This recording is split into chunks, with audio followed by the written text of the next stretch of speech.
In today's video, I'm going to teach you how to share your Google Calendar with specific people. This process is straightforward, and I'm here to guide you through each step, making sure you get it right the first time.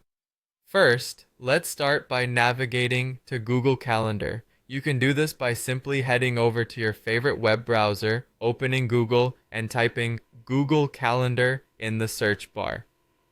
Click on the first link that pops up. This will take you directly to your Google Calendar where all the scheduling magic happens.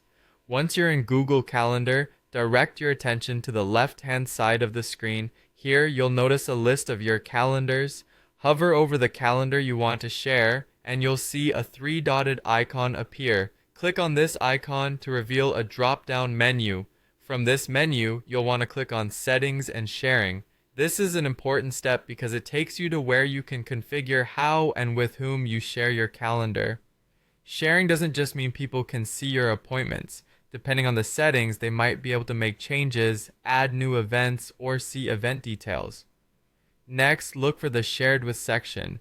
Click on it and you'll see an option that reads Add People in Groups.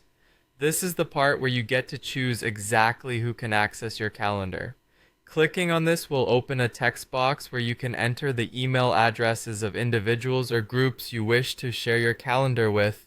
As you type in email addresses, make sure they are correct because the people you list here will receive an invitation to access your calendar.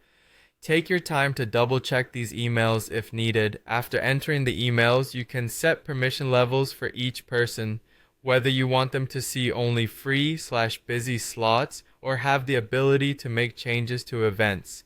Once you've added all the email addresses and selected the appropriate permissions, make sure to review your changes before finalizing. This ensures that the right people have access and are given the correct permissions that fit your preference. And there you have it. By following these simple instructions, you can efficiently manage who gets a peek into your schedule and to what extent. Google Calendar is a powerful tool, and sharing functionalities make it even more so by offering collaborative capabilities for both professional and personal use. Thank you for joining me today, and remember to like and subscribe for more helpful tech tutorials.